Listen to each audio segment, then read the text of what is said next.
Yeah. Here we go. Die, they must die. Humble and Fred must die. Die, they must die. Humble and Fred must die. What up, Mike? Toronto. VK on the beat. Check. I'm in Toronto where you wanna get the city love. I'm from Toronto where you wanna get the city love. I'm in Toronto like we wanna get the city love. My city love me back for my city love.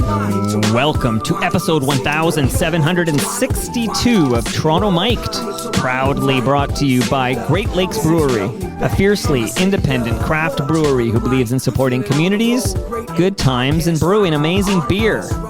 Order online for free local home delivery in the GTA. Palma Pasta. Enjoy the taste of fresh, homemade Italian pasta and entrees from Palma Pasta in Mississauga and Oakville. Toronto's Waterfront BIA. Check out what's happening on Toronto's waterfront this summer. Blue Sky Agency, the official distributor of Silence quiet, comfortable, and customizable office pods. Create sanctuary within your workspace. RecycleMyElectronics.ca. Committing to our planet's future means properly recycling our electronics of the past. And Ridley Funeral Home, pillars of the community since 1921. Joining me today, making his return to Toronto Mic'd, it's humble Howard Glassman. Nice to see you, humble. Hello, Michael. That pause for effect drew me right in there. Yeah, I'm trying to be a little dramatic. Where did you get that? Where do you get that Edge jacket? That's pretty cool. Well, a former colleague of yours sent it to me from Ottawa, Sandra Plagakis. Did she really? Yeah. I guess she was getting rid of shit, and then she saw it, and she thought, who the hell would want this? Wow. And she thought of me, and it arrived, as a parcel, and yeah. That's a nice one. Do you have any old Edge gear still? Did you keep any jackets? You know, it's funny. I don't. I was looking at that. There's one iteration of, there was some swag back around that time where that jacket was introduced.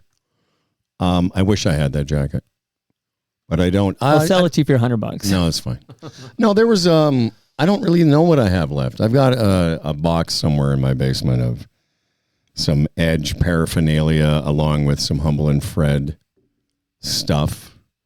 Okay, some people hold on to stuff. By the way, is this tone okay for you? Well, yeah, you sound like a radio guy. Like you have. No, but I'm tired now. It's like I've been up for 6 or 7 hours. Okay, it's the middle of the day. Well, for the listenership, it's exactly noon right now on Tuesday, September. No, but I want to make sure I have the right energy for your show. But I can adapt to all energies. What if the entire hour or whatever it's going to be? What if I only speak at this low kind of... I'm fine with that. All right. I maybe it's a whole other side of high energy. Maybe exactly. This is what I'm really like. Excuse me. It's been a while, Mr. Glassman, because your last visit was with Fred in the backyard during the pandemic. Is that where you and Fred got into a fight? Oh, that was 2019. So, okay. All right, so here's the timeline, okay? The big fight was down here in 2019. That's the last time Fred was on the show. I didn't even know what was going on. Well, do you know now what was going on? I'm I had a camera on us. I have one now. And at the end, he threw it at me and said, turn this off. And then he ripped into me. But we met for brunch, I don't know, like a week later, you and I met for brunch. And then I became producer of the Humble and Fred podcast, like a week later. Wow. So that blow up, I don't know what it did, but it opened some valves or something. But that's the last time Fred's been on. But no, sorry, that's not the last time Fred was on, because you both visited during the pandemic in the backyard. I would say that was 2021 that you guys were together in the backyard. Well, I'm here now, and I'm happy to answer any of you. I don't have much to say. Well, I invited you. Here's the thing. I don't have a lot that's gone on since the last time I was here. 2021? Yeah. Were you still on Funny 820 when you were here in 2021? When did you fire radio? You would know. You were in the meeting where we decided to fire them. So my sense of it was in the early winter, in the winter of our discontent. It was in the early winter of maybe the 21s. Any regret? I'm curious as a, you know what side I was on, but you guys had always almost always had either a terrestrial radio program, even when you were podcasting, or you were on Sirius XM for 5 years. But now that you're just a podcast, do you wish you still had a terrestrial radio signal where people could hear your show? No. Next question. No regrets. I don't. No, listen, we were all in that meeting, you and I and Fred. You were the one driving that narrative, which we all went along with, which was, what do we need this radio station for? And at the time, we were on. The idea was the idea that we were going to get on more Bell stations. Well, I don't remember that part. Like, I know that 820 was going to go through some stuff or whatever. And then I felt like it wouldn't cost you a penny and would give you more freedom if you were just a podcast. Okay, well, so no regrets about leaving it because it wasn't making us any money. They weren't promoting us. And it was a bit of a drag because we had to keep editing the show. Right. Into I think there were 25-minute segments at the time. Also, you can't swear on 820. Yeah, but you know what? I mean, I was never really, I don't know, like the swearing thing, the novelty of that for us broadcasters who have become podcasters, I wore off after a time, after a fashion. The first little while, I know I famously said the C word on the first broadcast. Sure. But as far as the language of our show, like even this morning, I think in an hour and 50 minutes, there might have been an F word or two, but not.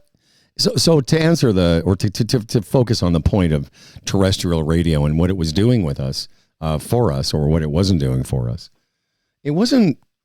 I never felt it was restricting us so much with the language as it was just not doing anything for us. And you were the one that said, "Hey, do we really need this?" The reason we hung on for however long we had that relationship was, which always made me laugh, famously in the very first meeting we had with the Bell VP at the time, who was general manager of a bunch of stations. At the end, so we're talking about what the terms would be. And at the end, she said, there was a quiet moment, and she said, we're not going to promote you. And I remember Fred and I kind of going, well, okay, is there anything else you can do to sweeten the pot?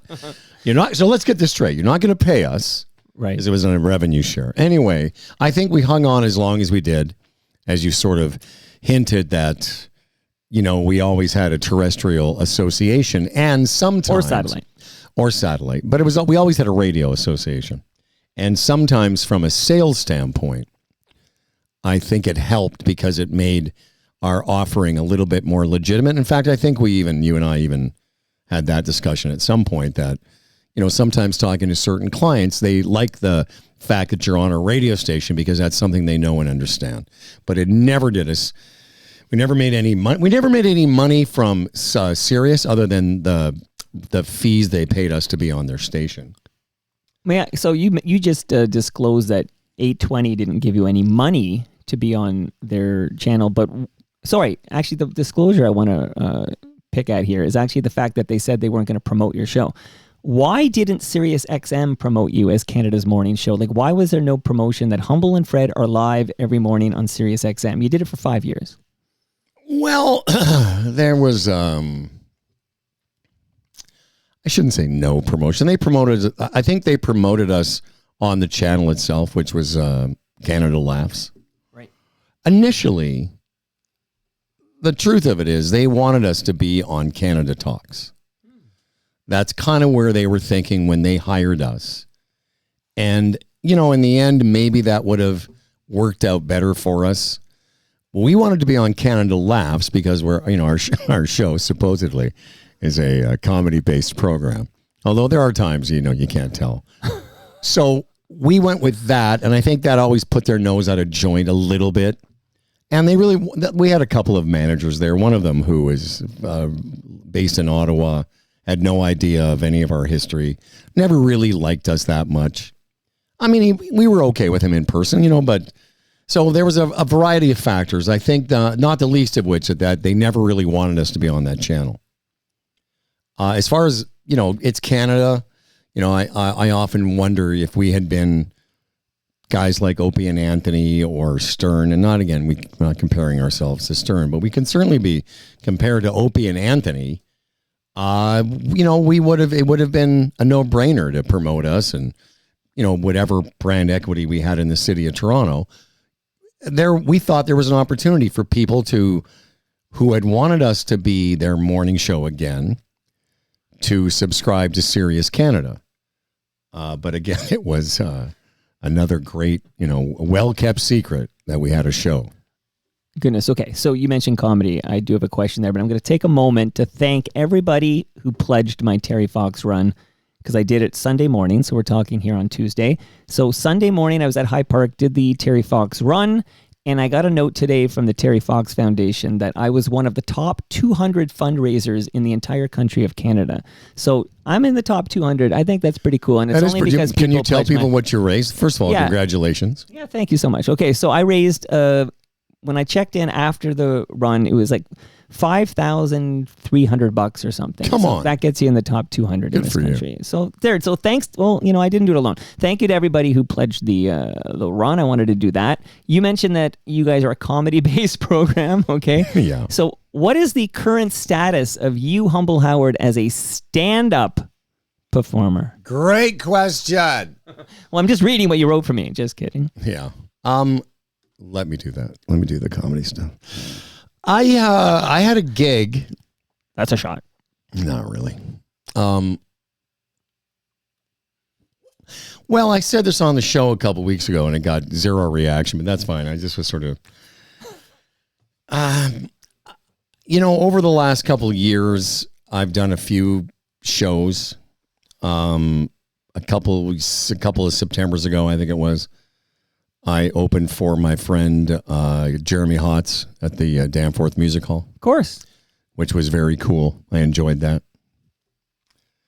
But I don't really have the wherewithal. I don't have the desire anymore to go to a comedy club and slug it out and try that hard.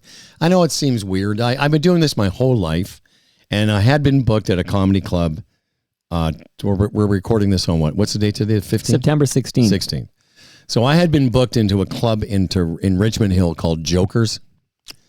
They had been trying to book me for a long time. And finally, it was one of those things, sort of like mid-June, went back and forth with the guy that owns the club. And I said, yeah, all right, September 14th, I'll do it. Pardon me, I think it was September 13th, the Saturday night.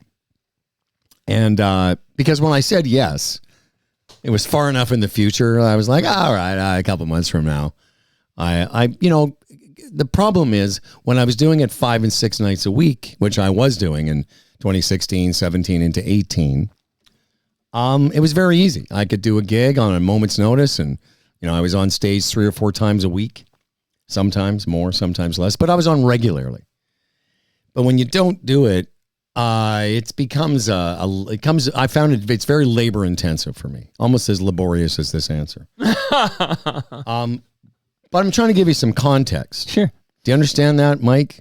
Yeah, it's work. It's a lot of work. You got to get yourself up. You got to, it's a thing. Yeah, and even though it's material that I'm very familiar with because I wrote it, a lot of times people don't realize that when you haven't done it for a few months, and had I done this gig, it would have been almost a year since the last time I did stand-up. And I was starting to think about, about a month ago, I started thinking, okay, I guess I better start to figure out what I'm going to do. Anyway, I came to a conclusion a few weeks ago. I gave them 2 weeks notice. And I said, guys, I don't think I want to do this. And as soon as I said that, I immediately felt better. And that told me everything I need to know about it. In a weird way, I don't really feel the compulsion to do it anymore. And that's why I sort of jokingly announced my retirement from stand-up. I did a corporate gig a couple weeks ago, where I got up in front of a few hundred people and I spent the evening, raising money for a charity and being, somewhat entertaining. I say that because I got big laughs on a couple of things and it was fun, but I didn't have to really prepare for it. And there was no, hosting something and then doing stand-up are two different things because the expectations are so different. Anyway, to make this long story, to finally wrap it up, I just felt like I don't have the egoic need anymore to clearly to make people laugh. Hold on, let me Google that word. Given this answer. Yeah, but is it simply that it does not spark joy for you, Howard? Like, if it's not fun and it's not going to be lucrative, right? I mean, the hosting gigs might be lucrative, but these, like, Jokers wasn't going to be a lucrative thing for you. And I'm listen. The last couple of years, I've only done stand up when it suited me. It was never for money. And I still write. There's some stuff that I do with Fred and Dan on the show that are kind of like stand-up bits. And when I think of them, I'll sort of put them in my little stand-up book. I still do that now. And every once in a while, I'll go, oh, like that thing I just thought of, that would be so good for stand-up. Because there's a bit of a difference between the radio or the podcasting style. But I think if I could have answered it much shorter by saying I just don't care about it as much anymore. Well, it sounds to me, as you know, I'm a big fan of The Wire, and there's a character on The Wire named Cuddy Wise, and when he leaves the game, he just basically says, "The game ain't in me no more." Maybe the game ain't in you no more. I just wish now that I could go back in time and you ask that question. Say that? I know, the game ain't in me no more? Yeah, if I could have just come up with that one sentence, hey, Mike, the game ain't in me, the game ain't in me no more, and then just stopped. But I've heard this show, and I thought long-winded answers are what you're looking for. No, I'm looking for the real talk. You know that, but I want. Well, that is the real talk, dude. I just don't. It doesn't drive me. And when I say egoically, like for a long time, I've done stand-up since I was literally the first time I went on a stage at a comedy club. I was 20 years old. That's 1980. You weren't even born there. I was around. But I had to do it. It's one of those things it was in me for a long time. And like I said, I really enjoyed emceeing this charity event, and I made some people laugh, and I got a little bit of I brought a couple things in that are kind of from my act and whatever. But the Saturday when this gig was supposed to happen was a couple days ago, and I just woke up with this wave of relief. Just this wave of relief that I didn't have to do that anymore, because that's just not how I just don't see myself doing it. I feel weird, actually, being 65 years old standing on a stage. So you're now in retirement in terms of being a stand-up performer. I'm officially in retirement. Okay. I don't think there's anything you get from the government, though. But I know, because I listen to Humble and Fred, I know that you're a big fan of stand-up, and I'm curious if you caught any of the Emmys the other night. I didn't catch the Emmys, but I caught some of Nate's stuff. Yeah, that's what I mean. Yeah, I'm a huge fan of Nate Bargatze. So what did you think? I don't know him at all, but I did tune in, and I thought there was an opening skit that was kind of funny, like an SNL-style opening skit, and it was amusing. Yeah. And I found that was it for laughs. Like, this is just me. Maybe I don't appreciate a great comic when I see him. But no, I think you're right. I don't think he funny. had the best night. I don't think that that's the best forum for him. He had this Boys and Girls Club bit going out, this running gag throughout the thing that didn't really land with everybody. That skit that he did at the beginning was a takeoff on the skit that he did on SNL as George Washington. Right.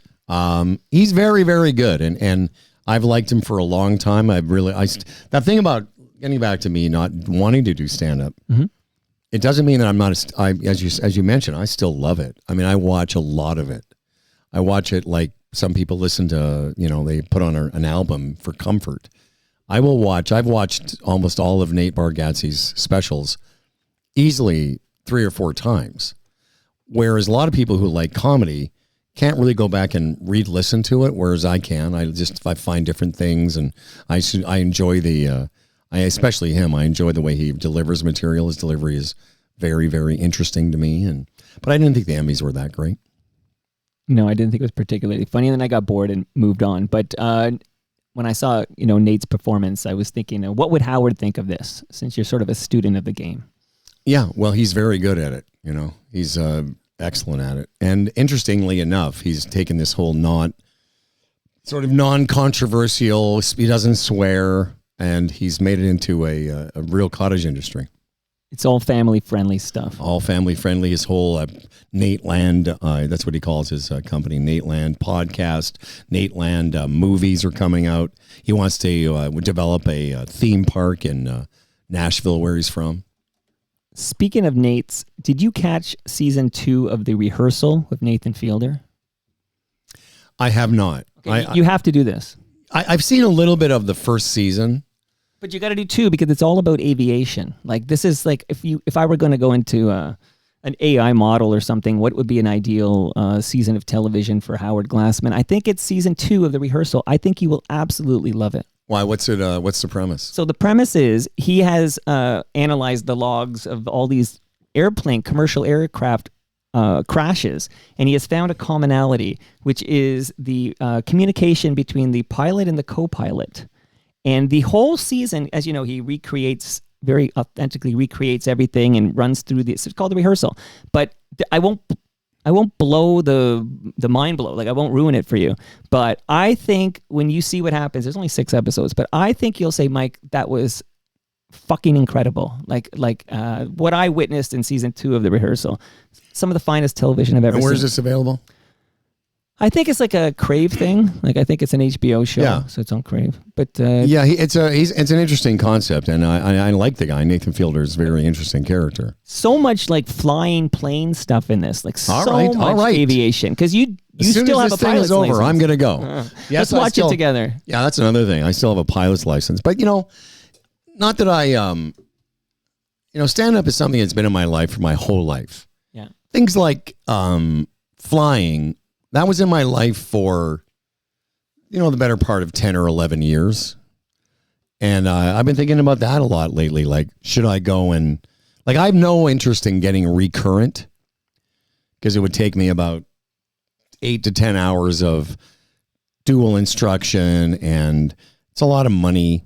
And at the end of that, I'd be, like, I'm still, like, with licenses, like, I'm still licensed to fly an airplane, but nobody would rent me one because I'm not current. Right. So at the end of 8 to 10 hours, I could be current again, and people would rent me planes, but it's very expensive, and I don't have the interest in that anymore.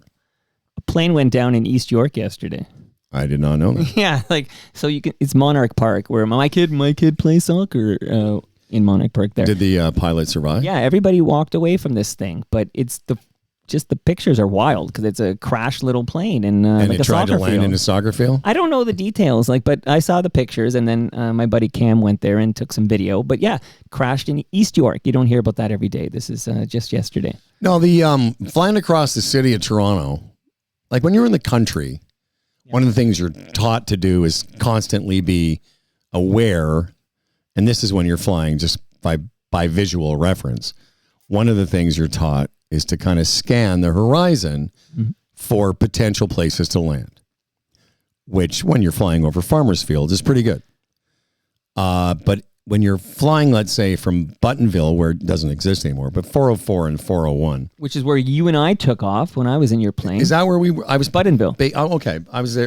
Because I was based out of Buttonville. I flew out of the island for a while, and I started off in Burlington. But if you're flying from Buttonville to Burlington, you're basically flying over the city. And so I used to ask my instructor, where would I put it down? He said, well, first look for a golf course, which makes sense because a small plane like that, you need about 400 to 600 feet, which is sort of a par 5. That would be like 300 yards straight away. Okay. Or a soccer field or a football field. Well, this was a soccer field yesterday. So I'll send you the pic. You can tell me. But so I don't know the details, but everybody walks. Let's talk about more things I'm not interested in anymore. But, it sounds like you're still interested in flying. You're just not current, as you say. Well, it's the same with stand-up. I watch a lot of aviation videos, which is why I'm going to watch this Nathan Fielder thing. You are, season 2. Okay, so I want to, yesterday, if anything, it's just How yesterday. do you feel things are going so far, by the way? Good. Like, we're just warming up here. This Should is I the be warm-up? recording this? I'm loving it. I just don't know. Is this the warm-up? It's the warm-up. All right. I was hanging out with a mutual friend of ours yesterday. I was at Palma's Kitchen, and I was having lunch with Anthony Petrucci. What a sweet man. So hello from Anthony. Anthony's the greatest. He sent over a frozen lasagna. It's in my freezer right now. You can take home with you, and you know how delicious the lasagna is. It's too much. It's too much, Anthony. It's too much. And the big announcement is, because this deal was signed and sealed yesterday, but we're going to have TMLX 21. Amazing. The last Saturday of November, which I believe is the 29th. So it's going to be noon to 3 on the last Saturday of November at Palma's Kitchen. Amazing. Everyone, including you, Howard, everyone's invited. Can't make it, but it's amazing. That's a bad Saturday for me. That's a bad day. Yeah, You're getting your hair done. Yeah, I'm getting my... No, that sounds like a lot of fun, and I'm glad to see that you and Anthony are still hanging out. I have nothing but kind words for Anthony Petrucci. Great supporter of this show for many years. And a great supporter of ours for many years. Absolutely. We, in the beginning, before there was a Toronto Mike, we used to talk about the Humble and Fred podcasts that would pop up in like December 2006, for example. And we did a bunch of one-offs, I would call them, and until it became a regular thing in October 2011. What are we still talking about? We're just saying hello to Anthony Petrucci. And then quickly, I know you're not a consumer of alcohol. I'm going to ask you about that in a minute. But I did get a hop pop for you. I know you have a coffee. Thank you for my coffee. But this hop pop is going home with you because I want you to tell me what you think. There's no alcohol in there. Well, that's cool. Alcohol, no alcohol. Great Lakes. Yeah, Great Lakes Brewery sent over this delicious hot pop with no alcohol. So it's 0 alcohol or 0.5? Do you know? I believe it's got 0 alcohol. Well, that's good for them. There. So it's not a beer. It's a hop pop. So it's like a carbonated hoppy beverage. Tell me what you think. And for everybody else, this is timely because it's TMLX 20 is on September 25th at 6 p.m. at the GLB Brew Pub, which is Jarvis. I'm sorry, that's September 24th. Who?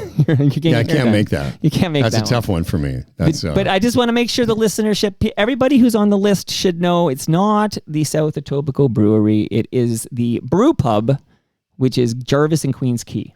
Okay. So that's very cool.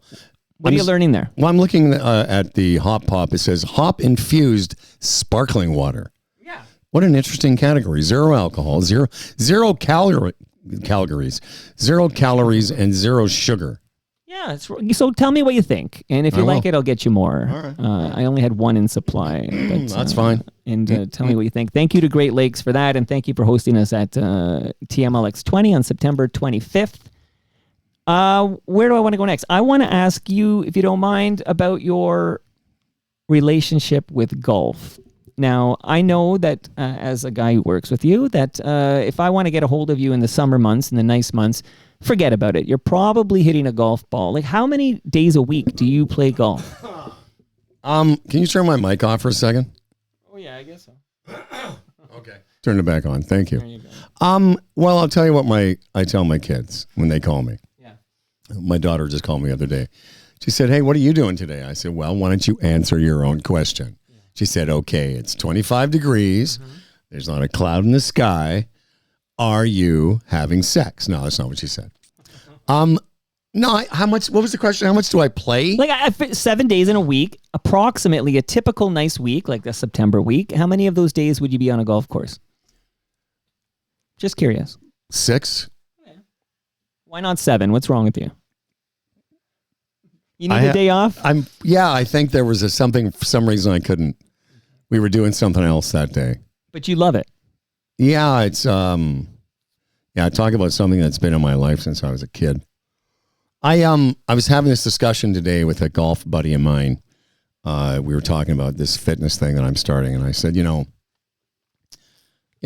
said, what is your goal? Like, are you trying to get stronger? Are you trying to hit the ball further, etc.? And I said, well, all of that. I mean, part of it is there's a toll to be paid for playing that much golf, and at 65, as decent a shape as I'm in. I've hurt myself. I mean, my shoulders, when you have kids, that nursery rhyme, head and shoulders, knees and toes. Of course. Yeah. Well, from my top to my bottom, I'm in, a lot of pain. My back hurts. My elbows are bugging me, shoulders, my hips, obviously. And so I'm embarking on a program to mitigate those issues because I find golf endlessly fascinating. And as I said to my buddy today, I said, part of the allure for people like me and him is that imagine you were given a puzzle at the start of your life and you could get really good at solving that puzzle, but the puzzle's always changing and you never completely solve it. So you'd either quit that, like a normal person would say, well, fuck this. Yeah, it sounds frustrating. It sounds frustrating. It's so frustrating. But imagine every once in a while you were given a glimpse of something, like some little insight that helped you solve the puzzle, but just for that day. Wouldn't you want to come back the next day and see if you could See, the thing about, and Fred always jokes with me, he said, I can't believe you could play that much golf, or how could you play golf every day or whatever? Right. I said, because every day is different. Right. Every day. And I love to compete. And I play a lot of tournament golf. And in fact, in that last 7 days, I had like 3 or 4 rounds of that were tournaments. So that's the allure of it for me on a I was going to say on a cosmic level, on a sort of at a very base level for me. I've been fascinated by trying to solve the puzzle my whole life. My dad, my brothers, my friends, we're all in this little community of puzzle solvers. And so that's why I play it every day. And as far as obsessions go, I mean, it beats heroin, right? Like, this is a pretty, you're going outside. Just barely. You're walking around, you're hitting, like, this is a healthy thing. Like, you do seem to have, yeah, go ahead. For those of you that have say, hey, heroin is not fascinating enough. Right. Sorry, you were going to say? Well, I was going to say that you do, I think you have a bit of an obsessive personality. Like, so when you get into something, be it flying or golf or whatnot. Unicycling. Snowboarding. Right. Well, I'm going to ask you a minute about wakeboarding. But when you get into something, you get deep into it and you become like focused on it and you go deep. Yeah. Now that you're fluent in Spanish. Not fluent. I can barely, because I figure I've got limited time left on the planet. Don't know what that is, but I do know that I won't bother with anything unless I'm going to give it a good shot. And that's why, like, there are certain things that have been introduced to me that I'm like, not really interested. My brother in Mexico has tried to get me to play pickleball every time I'm down there. Tried it once, went okay. It's cool. Not interested though. But if I were to get into it, this is a very short story that will give you an example of what I'm like. In terms of, you know what I'm like, in terms of my obsessive behavior. Shortly after I learned how to snowboard, I remember coming back from a weekend of doing it, and my eldest daughter, Charlie, said, Daddy, how do you like it? I said, I freaking love this. I love this. One of my favorite things I've ever done. She goes, let me get this. She goes, let me guess. We're opening a snowboard shop. I said, maybe. Well, go big or go home, right? Well, yeah, I mean, I just don't think do it half-assed. Well, exactly. Like, I don't want to nibble at the edges of things. Right. I get it. But that being said, that's why I don't want to do stand-up anymore, because I don't want to like be a tourist in it. Like a drop in. Yeah. And I've, for a while there in the scene, I was way beyond a drop in. I was doing it all the time. I was hitting mics, as the kids say. And that took over my life for a few years. And golf, though, has been a constant since I was a kid. Like, I got onto it really early. I had a couple of friends of mine that I played hockey with. And why that's important is because in the early 70s, nobody who was a kid played golf. We all thought it was a dumb sport until we tried it. And so I had these couple of guys that I played hockey with at a pretty decent level, and they got into golf around the same time as me. So I had people I could compete with, and we learned it. And I just one of those things where I caught on pretty early, but you never actually solve the puzzle. So, well, on that note, this is a good segue, because a question came in for you on the live stream. We're live at live.torontomike.com. Hey Ref wants to know, how many holes in one have you had this year? That's not fair. Hey Ref, I have never had a hole in one. I don't know, man. It's like there was a buddy at my course who's around my age. And for the last 10 years, we've had this thing in common where it's like understood that neither of us, and he's a good golfer too, that neither of us have had a hole in one. And then he got one a couple weeks ago. Oh my God. And it was like it was almost like I lost my buddy. I lost my no hole in one buddy. And I said to him after, I was giving him congratulations, a big hug. And I said, so what's it like? He goes, it's pretty good. Shout out your golf podcast. I don't know if everybody knows you have a golf podcast. Swing Thoughts, about to record episode 300 in a couple weeks. Yes. So, if you want more Humble Howard and Humble and Fred, if you're a golf fan, you'd love Swing Thoughts. Yeah. Okay, so shout out to Swing Thoughts. 10 years. 10 years we've been doing, I guess that's 30 a year. With Tim O'Connor. Tim O'Connor, a golf writer and author. Okay. Cool. Did you know this week, 20 years ago this week, Fred was fired from his Mix 99.9 job. It was 20 No. years ago this week. No, it wasn't. It was Well- August. Well, Yeah. okay. I wrote it because I just saw that I wrote about it 20 years ago Yeah. this week. So maybe It happened. I wrote about it later. It happened in the middle of the summer. Oh, maybe we thought he was on vacation. Yeah, maybe it was announced. Yeah. Yeah, that I had to go on the air and announce it. That's when I found That's out. maybe when you found out. When you announced it, yeah. I wasn't in the inside yet. I didn't get any advance. You were notice. close. You were getting there. I needed you to be fired from all. Oh yeah, I got Treasury. fired a year later. Yeah, so Fred was paid for to stay home for 3 years or something like that, right? We had a contract, both of us, similar contract, whereby if they fired us, they had to pay us for every day we were under contract, which was very unusual. Yeah. So when I got fired, I got paid for 27 months. And there was a moment there where I basically, the contract said you couldn't work inside the city of Toronto or surrounding areas. And I got offered, do you know I got offered the job at Y95?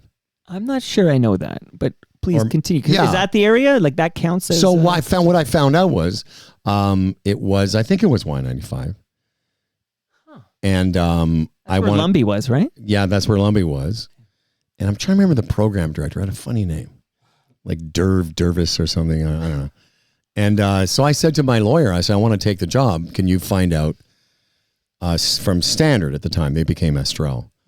And what he found out was, yes, it was outside of the physical restrictions for my contract. But because that radio station showed up in the Toronto ratings, they wouldn't let me take the job. Which was kind of a drag because at the time I was only 43, 44, 45. And I thought, I need a gig because when this money stops, I'm not going to be able to, I can't live on it for the rest of my life. And I thought that the morning show in Hamilton would be a good transitional gig for me. I could have done that for the next 10 years and then retired. It's interesting, though, that the company Standard that fires you from Mix 99.9 a year after Fred got it is also the company that hires you, right, for your next radio gig? Because they owned, before we get to that, though, Easy Rock. it could have been Y108. Okay. It was either Y108 or Y95. Well, Y108, that's Chorus, right? Yeah. Whatever it was the rock station. So maybe that was Y95. Yeah, I had 27 months, and about 2 months before that was over, it was the strangest thing. The company, Standard Broadcasting, had a conference for all their program directors. I don't know, maybe that's 10 or 15-ish guys, men and women. Human beings. Human beings. Because now they're not necessarily human beings. We don't know. They were human beings for the most part in that room. And I happened to be out for lunch with my former boss, a guy named Pat Holliday. And he said, yeah, all the PDs are coming into town next week. And he said, I have an idea. Would you like to come and talk to them? I said, sure. Like about what? He said, well, you've been, a morning guy a long time. Maybe we could have a little session where you talk to the guys about what you feel about, mornings currently, blah, blah, blah. And I said, sure. So I got up in front of all these guys and we did a little Q&A. I did a little assessment of what I thought the state of morning radio was. And it went really well. And there was a guy in that room named Brian DePoe. Great guy. One of my favorite guys that I ever worked for, actually.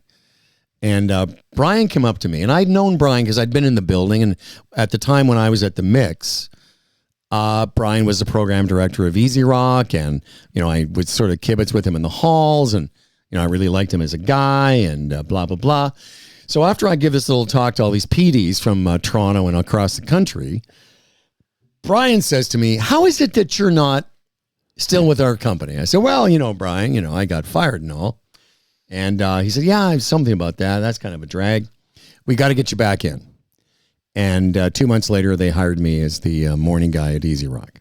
Wow.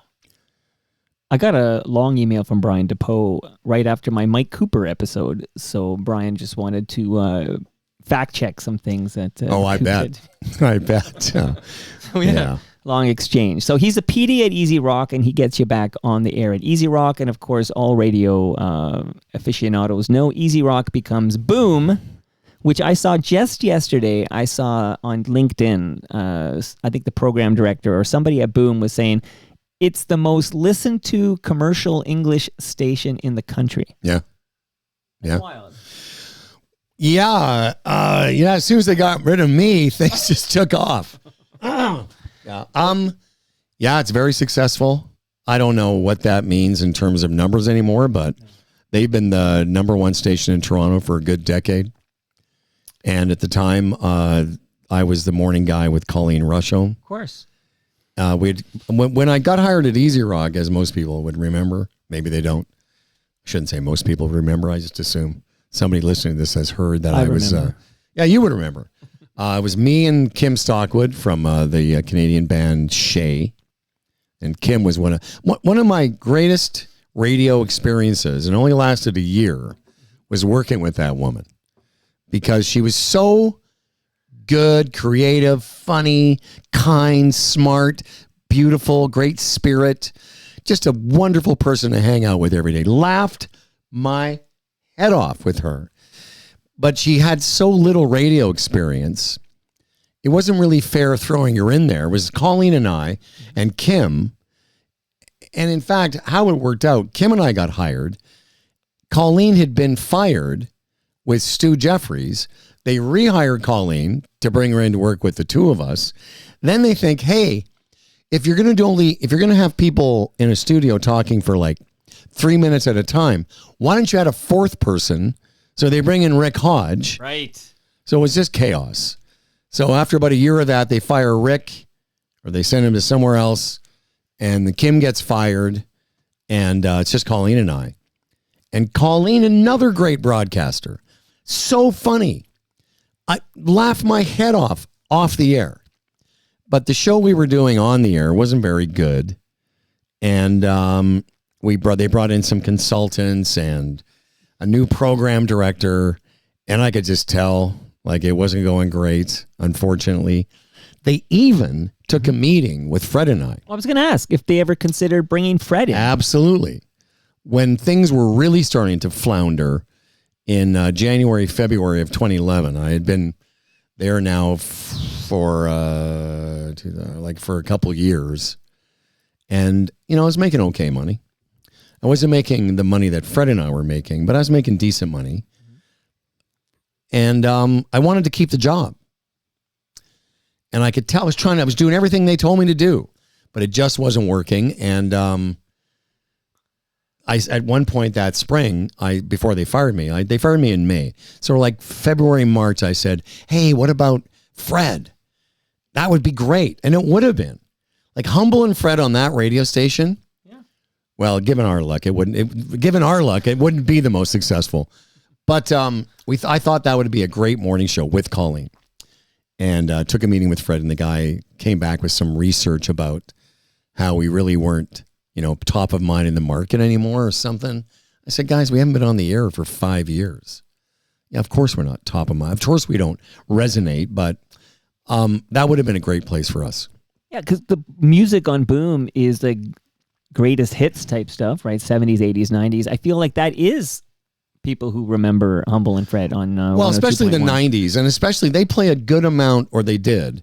I haven't heard it for a while, but they did play a good amount of kind of cool pop alternative, REM. Like Alanis Morissette, REM, Losing My Religion, that type of thing. We would have been perfect for it. That being said, you got to give props to Stu Jeffries. He's done a great job. He's great at that job. He's excellent. He's very, very good at broadcasting. And he's the only one in that room. He's the only one in that room. And from what people tell me, it's very engaging. It's very personal. And all the success, he deserves everything he's gotten. Yes, seems like a sweetheart. Do you remember the day before Easy Rock became Boom? And you talked about that four-person room with Rick Hodge and Kim Stockwood, you and Colleen Rushholm. Do you remember the day I live blogged it? Do you have any memory of this? So you invited me. Yeah, you were in the studio with me. I sat in for the whole show. Yeah, I do remember that. Yeah. Yeah. I had a Starbucks that day too, and I literally was live blogging. Yeah, And it was I do remember I think that. that's the first time in my life I ever was in an actual radio studio. There you go. I do recall that. I can actually see where you were sitting between. You were between me and Kim, because Kim was over here to my right, and then Colleen was across from me. Andy Wilson, who's the morning guy at Zoomer now. Is it Zoom? Zoomer. That's Zoom. At Zoom Radio, he's the morning guy. He was over here operating the show. I got to tell you, the laughs that we had off the air in that room. I used to say that to my boss. I said, man, if we could just get that vibe on the air, this thing would be really good. And when when Rick and Kim got moved out, and Colleen and I were doing it, same thing, the three of us, Andy and I and Colleen, would piss ourselves laughing. But then we would go on the air and it was just it just didn't work. Well, I've had this chat. I saw Colleen Rushholm at the Neil Young concert, and we talk about this. She simply didn't feel like she could be herself when the red light was on. Like, so she did that version you're seeing of Colleen, that hilarious version when the red light's not on and you're on commercial break or whatever, playing a song. She felt like she couldn't be that person on the air. Like she had to rein it in. I don't know if that's because of she's a woman or what. I don't know. Well, now that you've said that, I wasn't going to comment on that. But Colleen Rushholm might be one of the funniest people. And I hope she gets to hear this because she knows how much I love her as a person. I talk to her quite a bit, and she knows how highly I think of her. So I can say that one of the funniest people I've ever worked with off the air was Colleen. And to hear her say that is very interesting to me because I would often say that, not to too many people, but I'd say, man, if we could just get off-air Colleen on the air, this would be a great show because something happens to her. And by the way, she's not alone. Right. I've had a lot of experience with big-time broadcasters that have come on our podcast. Well, you know what it's like. That just can't carry a conversation. Because that's not how they're built as far as broadcasters go. But I think Colleen, as good, and she was good, man. Like she says it, she could never be herself on the air, but lots of versions of herself on the air were so good, but just never quite as good as what she was like, just shooting the shit. And I said that to her. I said, man, we need to find a way to get that Colleen, who just cracks me up. I don't know. I couldn't explain it then, and I can't explain it now. Well, let me ask you this. So Colleen and I are the same age, okay? How is it that Colleen has been, I have to word this properly, but has been retired from radio in that she's not on radio anymore? Like, is there no room in 2025 radio for a Colleen Rushholm? I would ask her that. I don't know. I think she likes where she's living up, wherever that is. Yeah. Georgian Bay area, near, I know it's one of those places. I can't remember. Yep. No, she's loving her life, absolutely. Yeah. But she was retired, and now, of course, she's embraced it. She was in it a long time, man. Like, how old are you? 51. I mean, Colleen would have been in broadcasting 30-ish years. And is there a place for Colleen? Absolutely. But, less and less so. And not, unlike a lot of ex-broadcasters, not interested in doing a podcast. Right. No, she's definitely happy. I mean, she was very happy when I saw her at the Neil Young concert. But okay. Did you have lawn seats? I got, for Neil, yes. Okay. Yes. Yeah. I'm going to... who are you going to see? I'm going to go see the Doobie Brothers in a couple of days. And that's with Michael McDonald, right? Yeah, he's back. So I'm going to sit on the lawn. I think those are great seats, actually. Well, I never sit on the lawn, but I always buy a lawn. Yeah. So I was at the Who. I had a lawn. Oh, I was going to ask you. So we talked about golf, and I saw Tom Cochran. Yeah, I did run into him. Did you golf with him? Well, so he opened for the Who. What day of the week was that? Like a Friday, Saturday? Was it Tuesday and a Thursday. Okay, I was at the Tuesday the Tuesday, Wednesday, he opens for the Who. And then Monday, I see him at this golf tournament, and he gives me a big hug. And, the bro hug. But I sort of whisper in his ear. I'm like, what are you doing here? I thought you joined the Who. Actually, I'm going to be at a tournament next week in Montreal for 3 days with Tom. Amazing. He's a very good golfer. He's not as good as he used to be. He doesn't play as much. Well, my first question when he came on Toronto Mike was I asked him, what kind of golfer you are, and he said you're. Well, we already know you're an excellent golfer. You win some of these tournaments that you enter. That's what I hear. Tom's very good at golf. Tom also was an inspiration for me when it came to getting my pilot's license because he had his before me. And did he crash? He crashed twice. Yeah, you had a float plane that crashed twice. Okay. Does he still fly? I don't think so. You know who flies a lot now, though? I do know. Is Eddie. Ed Robertson. Ed Robertson. I had my license before him, but he's a very, very accomplished pilot now. Flies from show to show. No, I hear. He's hopefully he wasn't flying that plane I saw at Monarch Park yesterday. No. I don't kid.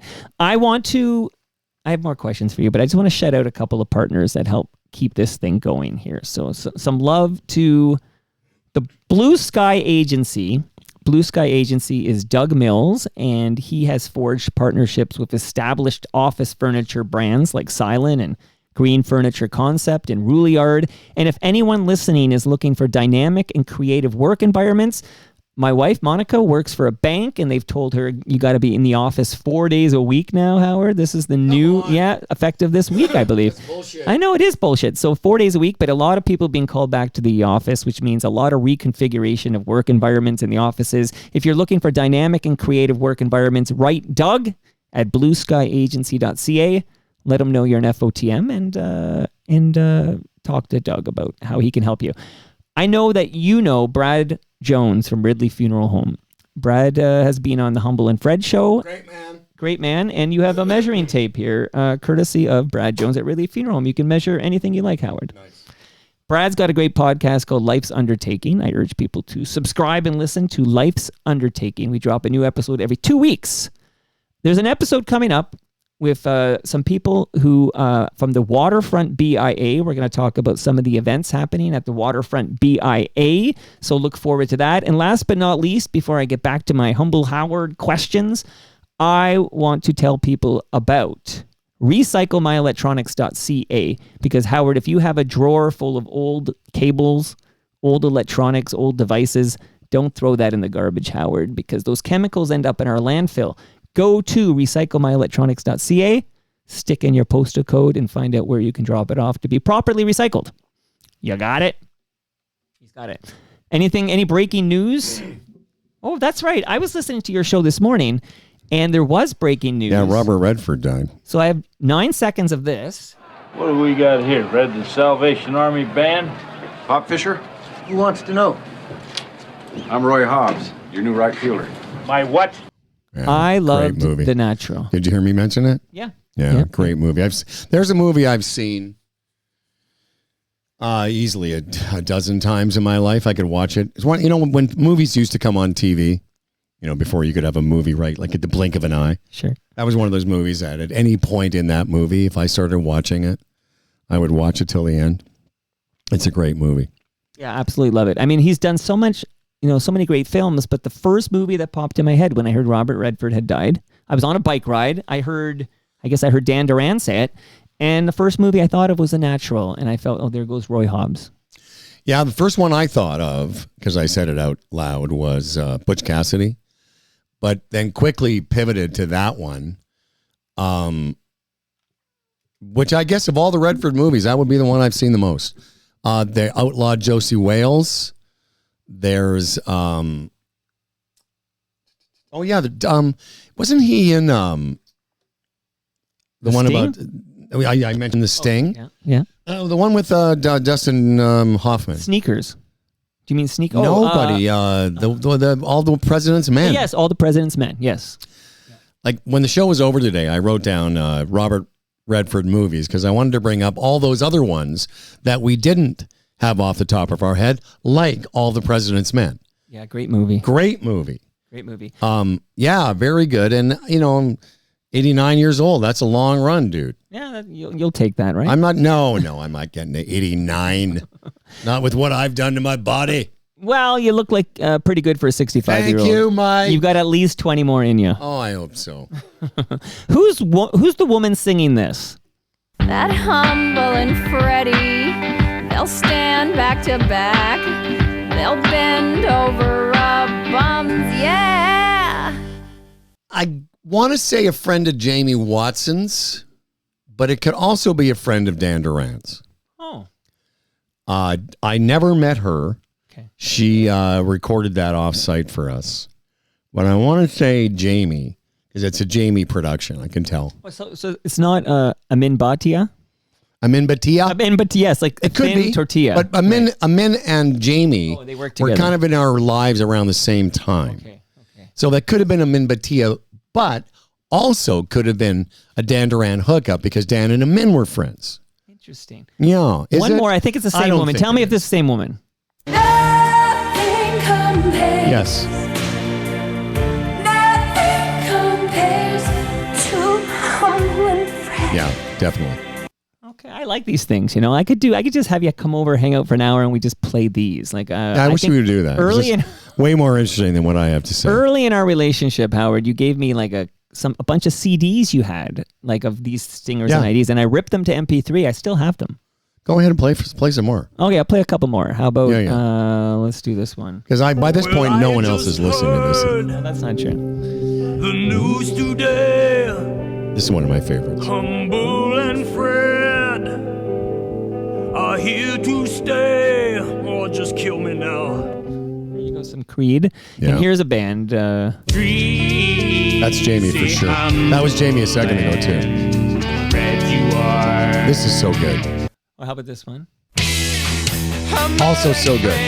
Won't disappear this morning, not till the show is over. How good is that? No, it's very well produced. Absolutely. Like he's so good at the voice, but also the production.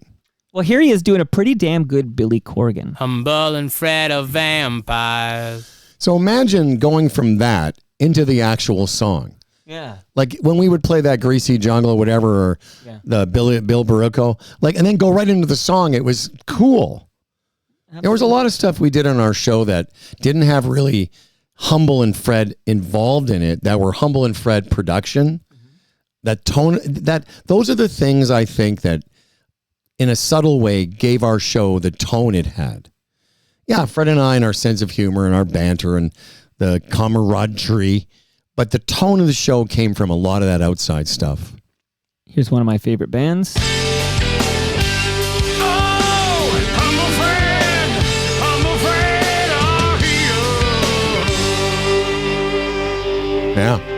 Yeah, Jamie Watson's a pretty talented guy. Don't give up. You still have humble and fresh. Now you're going to make me cry.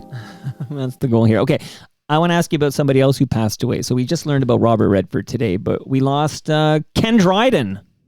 Ken Dryden about a week ago, I suppose, maybe a bit more than that. But Ken Dryden, I was hoping you would share the story of your professional tie to Ken Dryden when you were on Mojo Radio. Well, why don't you just take the thing we explained the other day on the show? Because this is Toronto Mic'd. You gotta Toronto Mic'd.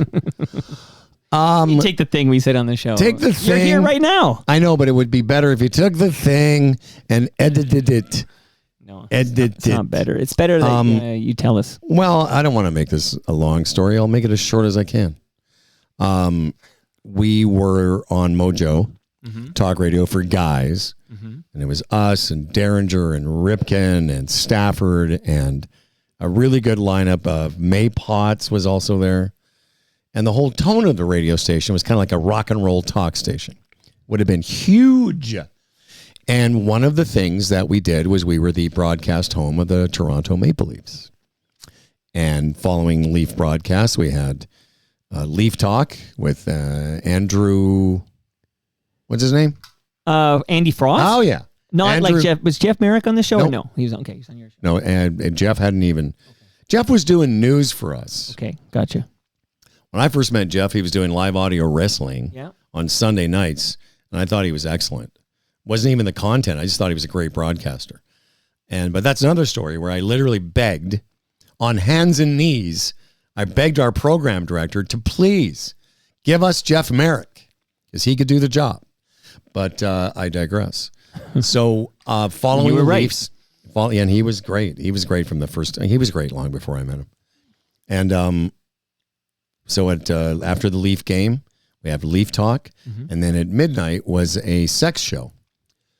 I think she was called. Do you remember the name of the show? Dr. Sex or something like that. It wasn't Sex with Sue. It wasn't one of the famous ones. No, but it was a woman named Rebecca, and she was very sexy. And so think about it. You got the Leaf game, and then guys are going home listening to Frost, calling in about their reaction to the game.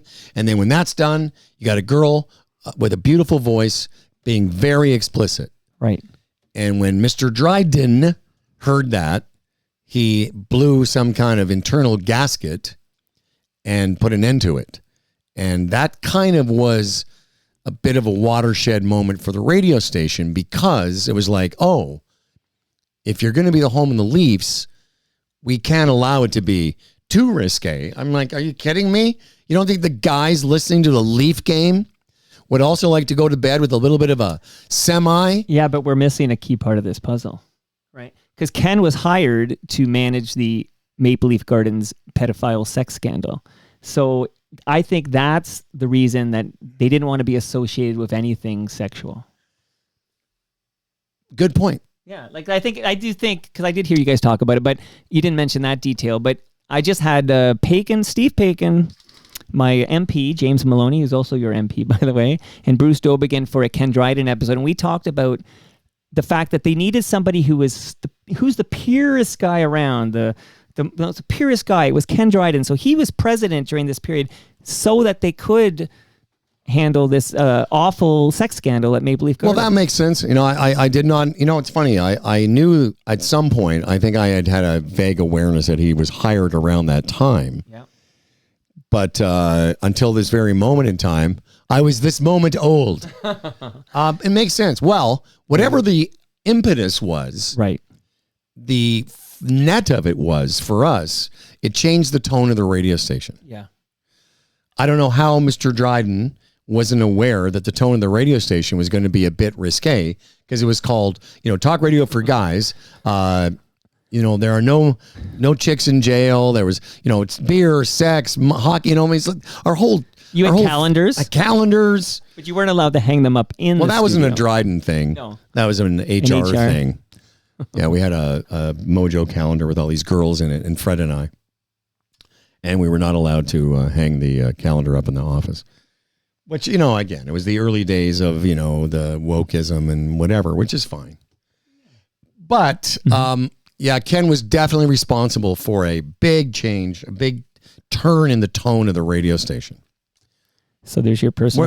Speaking of goalies, whose mask is that? Let me guess. I don't actually... It actually doesn't belong to any play or anything. But it's very reminiscent. Cheevers? No. Cheevers would have stitches all over it.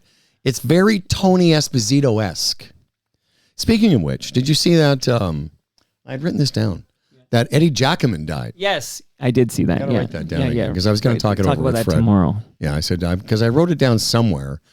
Because when I was a kid, even though I played out, anytime I played road hockey, I wanted to play net. Right.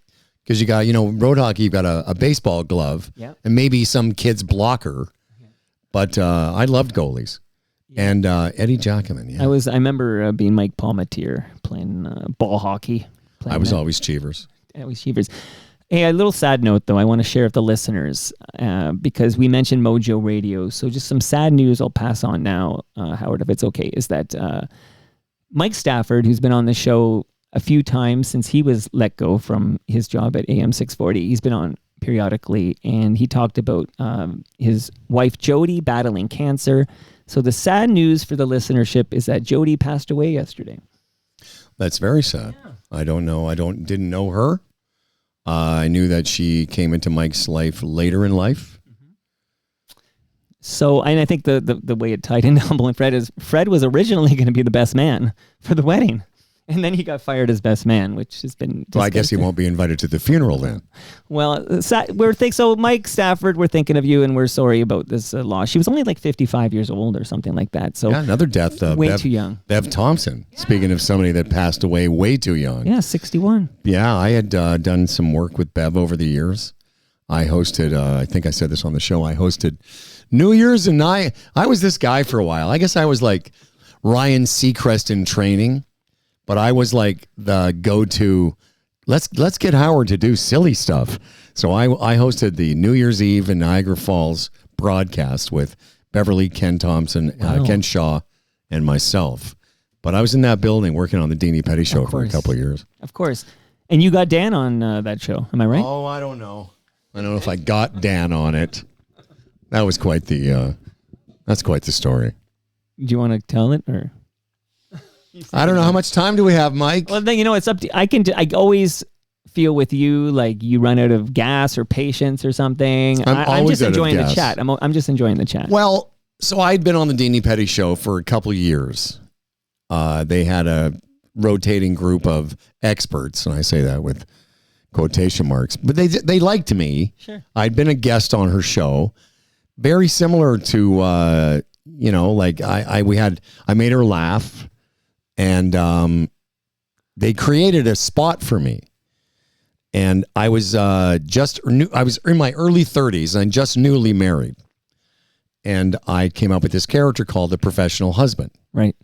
And every week I would come on because they had 5 shows a week, and they had 5 different experts. The other 4 people were actual experts. They had a cooking expert or, like real people. And I just came up with this cock and mamie bullshit expertise. I was going to be the professional husband and give out advice, which was, I thought it was a good bit, but sure. I ended up having to do like 50 of them.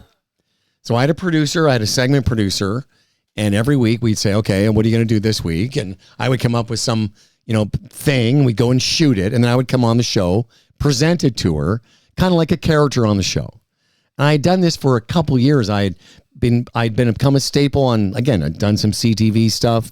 And what was starting to happen is other programs, I did a thing for the news, I was just becoming like this go-to guy that you could send out into the field, and I'd come back with some funny little Letterman-esque, because I was a big Letterman fan. Sure. So I would do that sort of Letterman, sort of talking to people on the street or something, and then I would present it.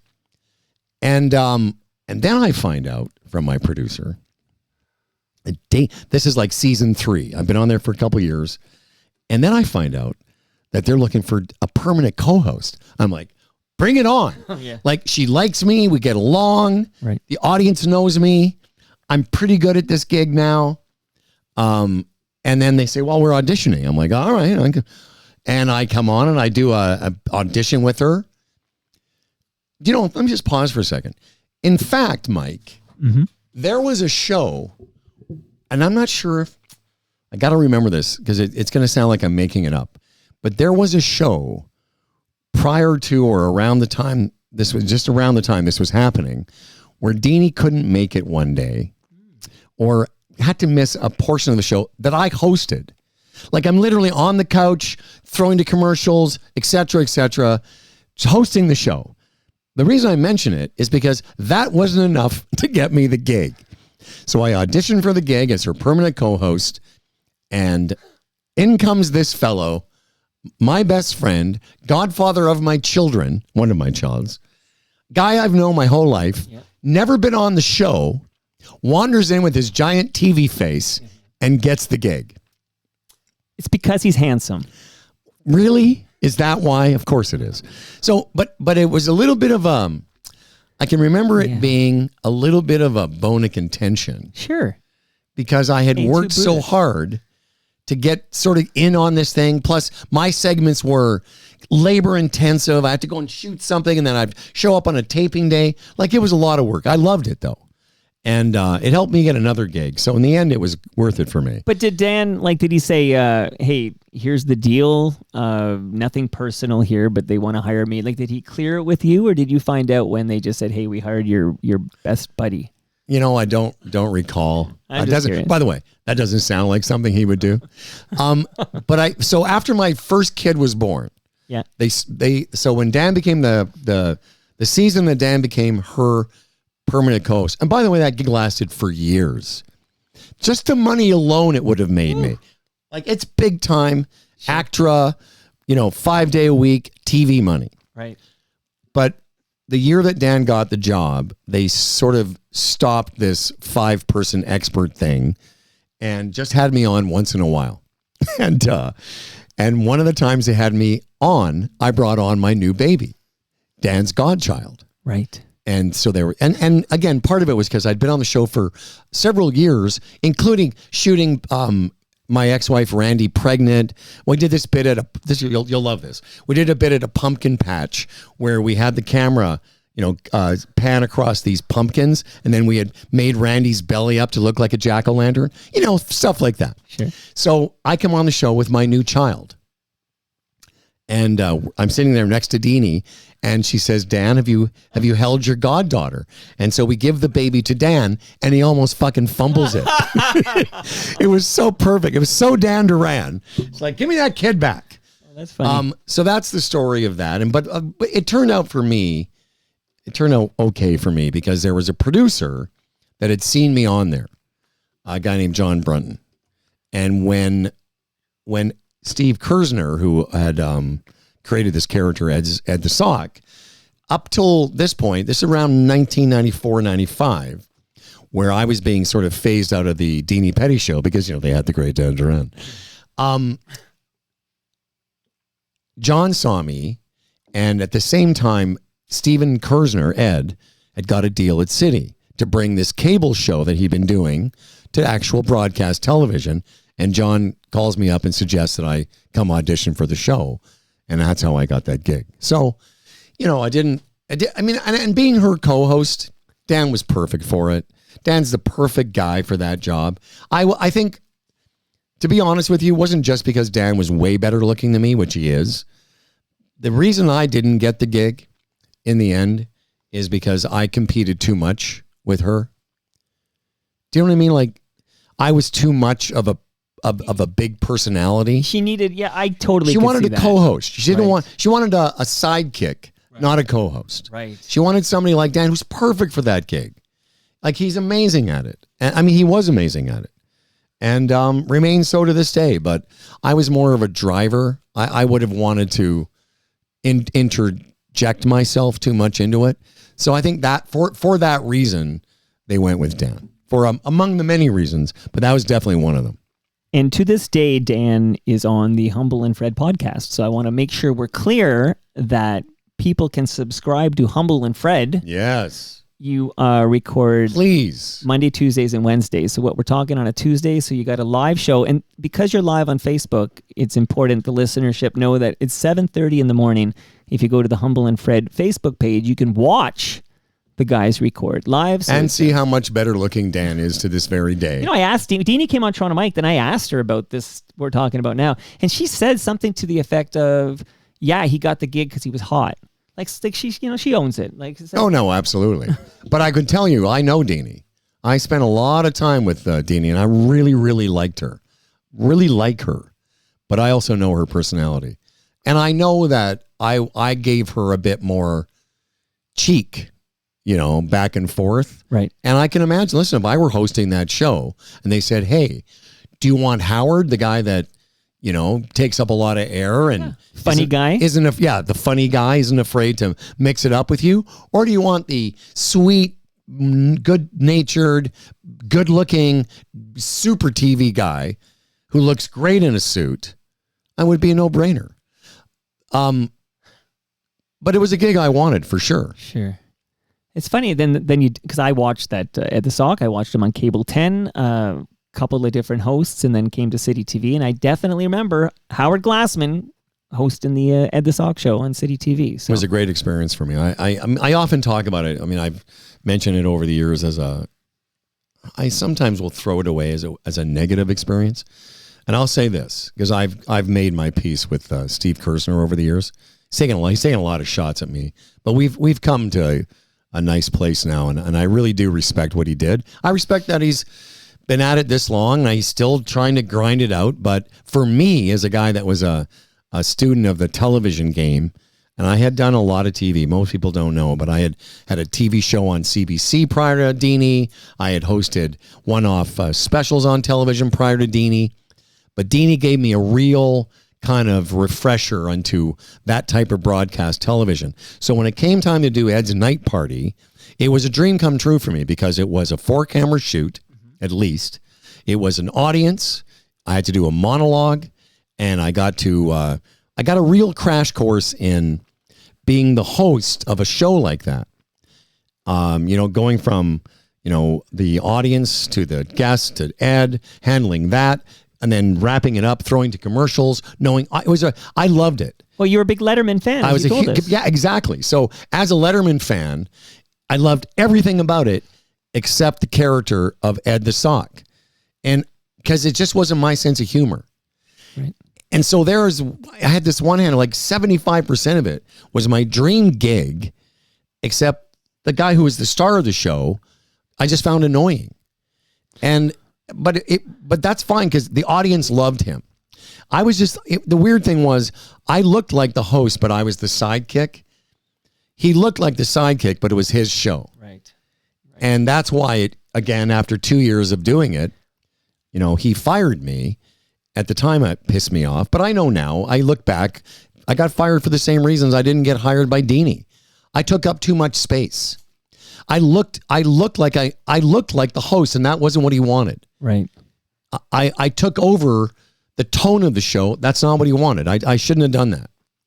You know what I mean? Like, I made that show as much of my own that I could, and if I hadn't been as ambitious, I probably would have still had the gig because I wouldn't have tried to insert myself so much into it. Yeah. But I will tell you, he's another guy that I have had such like off-camera laughs with.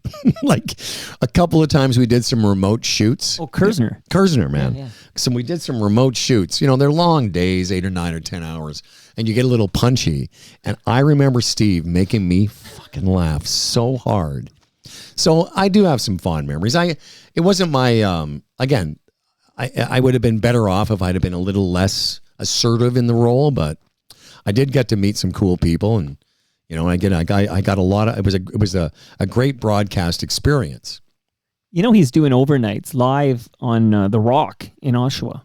Steve Kersner as Ed the Sock. I did not know that. Yeah, he's got a live over. I don't know if there's any other live overnight. Maybe 680 News. I don't know, but I think that might be the only live overnight show in the GTA.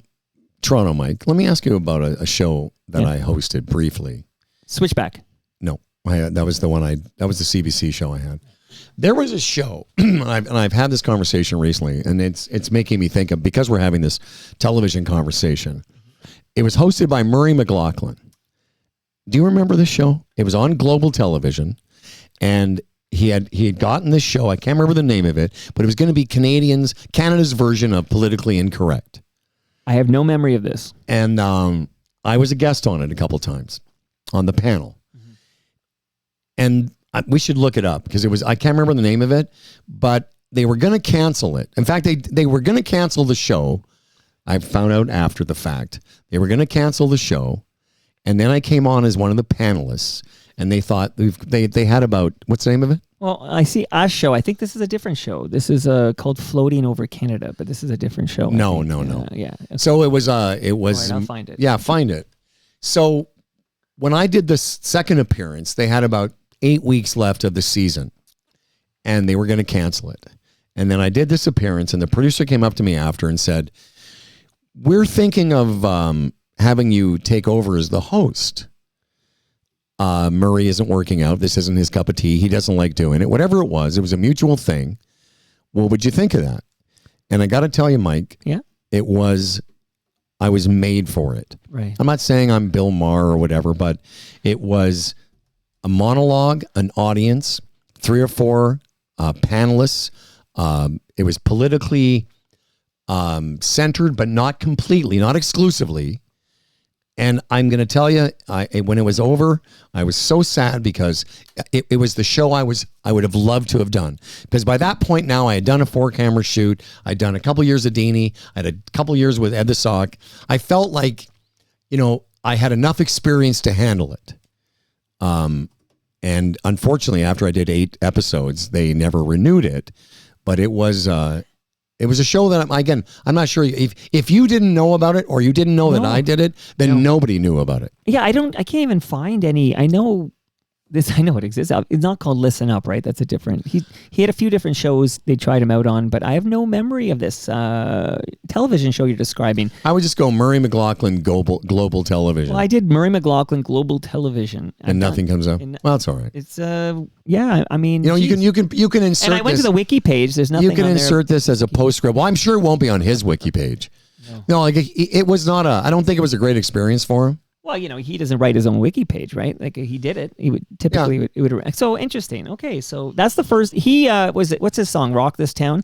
That was the first song ever played on Q107 when they launched. Q107. Murray McLaughlin's got a song called "Rock This Town." Yeah. No, I have no idea. I thought maybe not Rock This Town. Maybe it's called Murray's is Rock Town. Straw hats and old dirty hankies. Sure, but he had a song. I almost said straw hats and old dirty cankles. Hard Rock Town is Hard Rock Town that he first song ever played on Q107. If you don't know about the show, maybe I'm making it up. I do have a question though. Go ahead. Sorry. All I know is it was one of those moments in my career, if we can call it that I thought, if there was ever a thing, I was the right age. Jeez. I was the right age. It was the right. I had the right experience. Probably late '90s, might be early 2000s. Huh. It's just one of those things where every once in a while I'll think about it and go, "Oh yeah, that thing, wow, that show." Okay, so the show you're currently heard on, of course, beyond Swing Thoughts, is Humble and Fred, and if people can subscribe right now. Are we wrapping up? Is that what it feels like? Is this what wrapping up feels like? I have a question. Like? No, I got a couple of quick hits, but I don't want to take too much time. But I got a massage after this. Well, maybe I'll join you. Okay, YYZ Gord. Hey, Lily, do you mind if that's my massage lady's name. Can I bring a friend? Can Mike be in the room? 2 for 1. I just want to live blog. It's not that kind of massage boon. There's no neon light outside. Okay, YYZ Gord writes in. I like YYZ. This is an interesting He's question, actually. He says, I'm not sure I have a direct question and not sure how to frame this, but there's been recent discussions about the current status of Phil through Bill Brio.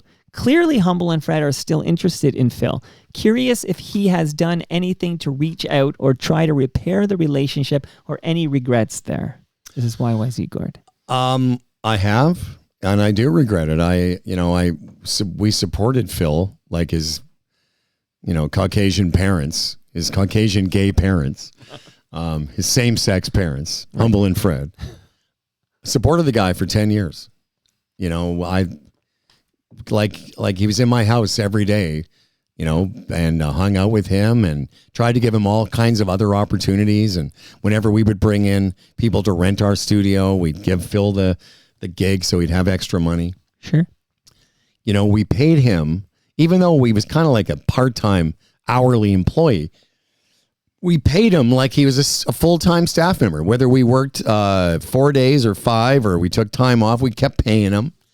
But something happened. Fred and I kidded around with Phil a lot. You could hear it on the show. And we had to get rid of him. We kept him on long after it wasn't physically or fiscally responsible. And when physically he was in our studio, there was lots for him to do. But when the pandemic hit, he was now producing our show every day on Zoom, basically just sitting there in the corner of the screen, not doing anything. So we had to fire him. And I don't think he holds me more or less responsible for that. I don't know. But there was some acrimony around him being fired. Not from us, but him and some other listeners were kind of going back and forth about some stuff. And then after the fact, because I tried to reach out to him a couple times, and I found out after the fact that he believes I said something untoward to one of his sister daughters one time when they were sitting around the studio with me. And honestly, Mike, I don't know what he's talking about. I always treated his sisters like they were, kids. I kidded around with them. We would joke with them, and they were always welcome, and we were always, I thought, very kind toward them.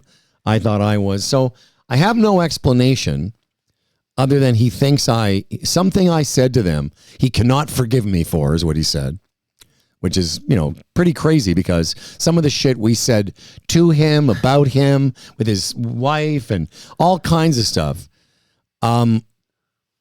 So I regret that because it would be nice to see. Well, I tried to book him how on he's Humble doing. And Fred to do he won't do it. And he won't do it, right?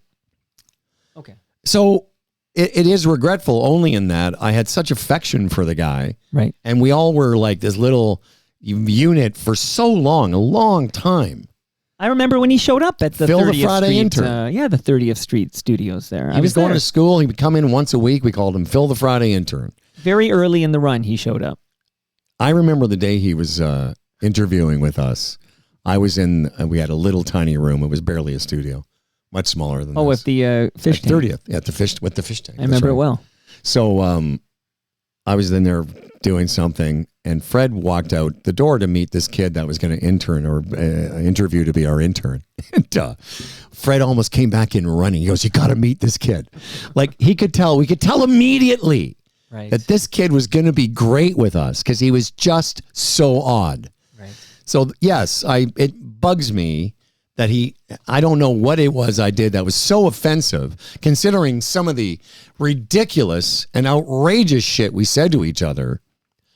But something I did, and I honestly, it just doesn't. You don't know though, because he didn't tell you exactly what you said. Just something he might have misunderstood or misheard. Whatever it was, you don't know what it was. But I really don't believe that's it. And I will tell you, I think he's just still bitter that we've had the audacity to get rid of him. No, he had a job at IKEA when you got rid of him. For what it's worth, like he had another job. He went to work for them, but he was there before you let him go. Was he? For a while, yeah. Yes, for a while. For a short while, yes. But he was working at IKEA before you let him go. I mean, as far as what he was doing for us once the pandemic hit, it was very little. You know, he was never booking the show. We always had somebody else like you or Amanda or Eileen do it. Mm-hmm. He was our technical producer, and yet there was nothing really left for him to technically produce. And yet we kept him on for a long time. So we talked about Fred yelling at me after the 2019 episode of Toronto Mic'd. I don't recall. Okay, and then shortly thereafter, you and I had the brunch, and then I became producer of Humble and Fred. Yes, I have no recollection of anything you're So saying. This is pre-pandemic because we're in 2019 here. Yes. So when the pandemic... Is that how long it's been? Yeah, 2019. But when did we fire the radio stations? 2020, I want to say. Okay. So 2020, though...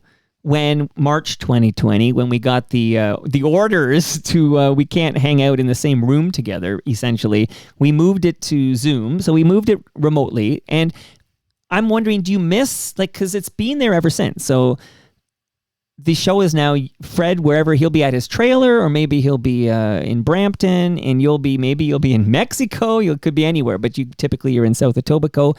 But now you're not in the same room anymore. Do you miss recording with Fred and Dan in person? Not really.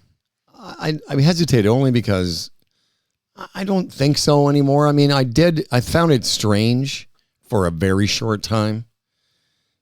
I don't anymore. It's kind of, you become used to it. 5 years. Yeah. I was a broadcaster since the time I was 17 years old in a studio with other people. But for the last 5 years, I haven't been, except the odd time I'll do something like this, or, when we do our shows on location at Kelsey's. But, what about, I would ask you, like you did it remotely. I know you would much rather do this.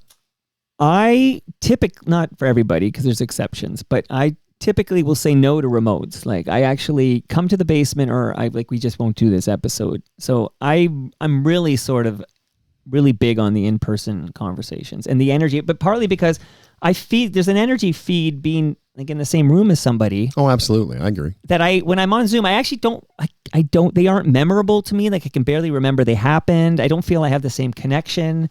I just personally, for me, myself and I want to be in the same room as my guest whenever possible. And sometimes it's not possible, obviously. And if I want to talk to somebody badly enough and they're never going to be in my basement, obviously I will connect via Zoom or whatnot. But I much prefer this, and I'm glad you're here. Well, I'm happy to that you asked me.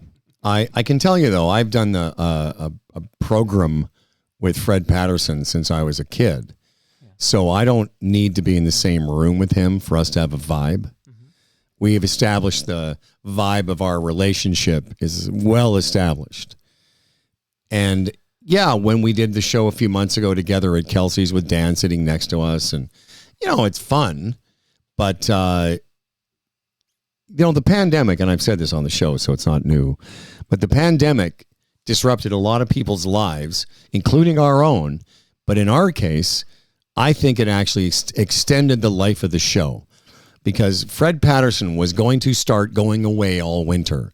And yes, I really wasn't at a point where I was starting to do that yet. So I was going to be basically doing the show myself or doing Fred on Skype or Zoom. This was we were having those discussions right before I'd ever heard of Zoom. So, yeah, the pandemic showed us very quickly that we could do the show without being in the same room. And everybody's doing it now. And your listeners appreciate the fact that the Life of the Humble and Fred show has been extended because I think you're 100% right. I think Fred wanted to, spend more time in warmer climates during the winter. And I think that he didn't want to do that 417. What is the name of that highway? Anyway, he's coming from Brampton, and it was a 410. 410. That's the 417. What is the 417? Is there a 417? The 417. Maybe that's the new one they're building. I don't know. Maybe it is. But the 410, I think absolutely this saved the Humble. Oh, absolutely it did. And then when I started going away, yeah, and we started to broadcast in different countries at the same time, right? It was like perfect for us. And we're going to continue, like in about, 3 weeks, 3 or 4 weeks or whatever, October 17th. Is that the actual date? I can never get it right. But October 16th or 17th will mark the beginning of our 15th year. And I had this thought the other day, too. I was going to mention it to him that we've been broadcasting as a podcast longer than we ever did as a morning show. That's on the edge. Not all together. Yeah, because you showed up in 89 and you were gone in like 2000. You went to Mojo. No, check this out. So longer maybe. than we were at the edge. Not longer than, 89 to 9. So I started with him in the August of 89. Mm-hmm. Then I left in May of 91. So let's call that 2 years. Mm-hmm. I was gone to CKFM, which became The Mix, for about 17 months. Mm-hmm. And I came back in August of 1992, and we were on the edge until 2001, and we were on the Mix together until 2005. So if you go 92 to 2005, it's 13 years, plus the 2 before is 15. We're definitely longer than we were on the edge. Wow! But at the end of next year, we will have been podcasting as long as we were broadcasters on terrestrial radio together. Are you 100% done with terrestrial radio? Yes. Yeah, I can't imagine. I go on, Wolfgang Klein has a show on AM 640. Great guy, former sales guy at The Edge, and become a very successful. He hosted you at that reunion. Right. I do know about this. Well, he's asked me to host his show a couple times, and I wasn't able to, but I've been a guest on it. So something like that. Once in a while I would do, or, if somebody at Zoomer Radio said, hey, do you want to do, fill in once in a while? I would do that for sure. Because you are a bit of a survivor. Like if you look at all your competitors or other morning shows that, you had in the 80s and the 90s and into the 2000s, like the fact you still have a show. I even took down a quick list of the people you outlasted, but you guys are survivors. Let me see if I can guess. So you've got the list there in front of you? I got a list I put together, yeah. Okay. Don Daynard, Roger Ashby, Rick Hodge. Yeah. Billy and Jean. Billy and Jean. Jesse and Jean. Brother Jake. Yeah. So Rob Christie. Jerry Forbes was on at the same time as us. Did I mention Daynard already? You mentioned Don Daynard with Aaron Davis, of course. Yeah. Bob McGee. Yeah. At some point. Stu Jeffries is still there. Yeah, he's still there. Of course, he's still on Boom doing well. But Mike Cooper. Yeah, Cooper. Darren B. Lamb. And the great Voldemort Derringer. John Derringer. Oh, yeah. Yeah, even for a little while, Don Burns was on Energy 108 for a little while. Yep. Was a morning show host. Tom Rivers, of course. Yeah, Rivers was still doing it when we started. Yeah, Dick Smythe. Ben McVie, do you remember this name? I don't, but and Wally Crowder was a morning guy when I started here. Scruff Connors. Scruff, yeah. So, I mean, this is a long list of you've outlasted. Now, the last survivor, it's interesting as we say goodbye here because you had a relationship, if I remember correctly, you had a relationship with her in Calgary way before there was a Humble and Fred show. But Marilyn Dennis, and about a year ago, she did what I call like this power move where she got her friend David Corey to become the co-host. So now it's Marilyn Dennis, but it's sort of like Marilyn Dennis calls the shots at Chum. Yeah. But she, other than her, basically, you guys are the survivors. Yeah, Marilyn and I go back a long way. Yeah. And at one point, Marilyn in Calgary, because she didn't like where she was working, and she liked my morning show at the time. And I remember her talking to me about, was there some way that we could work together? And I thought, it's so funny because she's become so successful. She is the highest paid, I'd say more than anybody, and I mean this, anybody in broadcast, television or radio in Canada. Wow. She's the highest paid. Wow. Like she makes, I don't know what Shulman makes, but I know she makes more than any of the local anchors. Anybody. So okay. So and I don't know what the John national, Moore, for example. Pardon me? More than like a John Moore. Oh, Marilyn? I'm just saying. I'm asking. Oh my God. She makes. Listen, I love John Moore, and John. I have an idea of what category he's in, which is a nice category, John Moore. Yeah. But it ain't Marilyn. It ain't Marilyn Dennis money. No, I believe you are absolutely correct. How was this for you, Humble Howard? Your return, you haven't been here since like 2021 or something. How was this? Well, I had a great time. I don't know what people will get out of this other than, it's Humble Howard whining. We get to know you a little better. Humble Howard. Hey, it's here, Humble Howard's on with Toronto Mike. What an a-hole. We don't need an agenda. Like, we're just literally shooting the breeze. I appreciate it, man. Here. I love it over here. Shooting the breeze. And we didn't even get into all the stuff. We didn't talk about Charlie Kirk, for example, and America and all these things. You know what? America is broken. Can't be fixed. Would you go there for pleasure? Like, would you make a trip to the United States for pleasure? I had this conversation, if we can, just briefly, with somebody. The other day I had with somebody that owns some property down there, and they said, what am I supposed to do? Sell my place? I go, no. You use America for what it can do for you. And I said, if I had an opportunity, a famous golf teacher, I had a chance to take a lesson with somebody and it was in North Carolina or something, yeah, I would go. But I'm just not planning to go there anytime soon. What about you? No. Control your dogs, America. You can't invite us to your house until you control your dogs. That's what I would say about that. That's very wise. You're biking? We're on our way out here. I do some biking, yeah. But you bought an e-bike. Love the e-bike. So it gets you out difference. More. No, I do. I love it. I love it. I can't do what you do. You do like 45K a day. I did 30 this morning. Yeah, of course. And I'll do another 30 later. Actually, you know what I should have done? I had an appointment. I had something going on. It was a golf thing just before I came over here. I should have rode my bike. Yeah.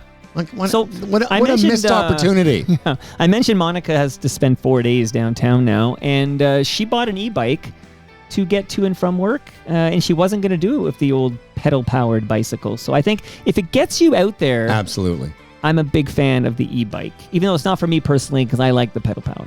What is this? Is this the playing out theme? Yeah. I like this. It's cool. Yeah, this is a cover of Rosie and Gray by Rob Pruce from The Spoons. All right, Last question here, and then I'm going to read the outro. We're doing questions? No, just curious. Yeah, go ahead. About cannabis. How often do you smoke weed these days?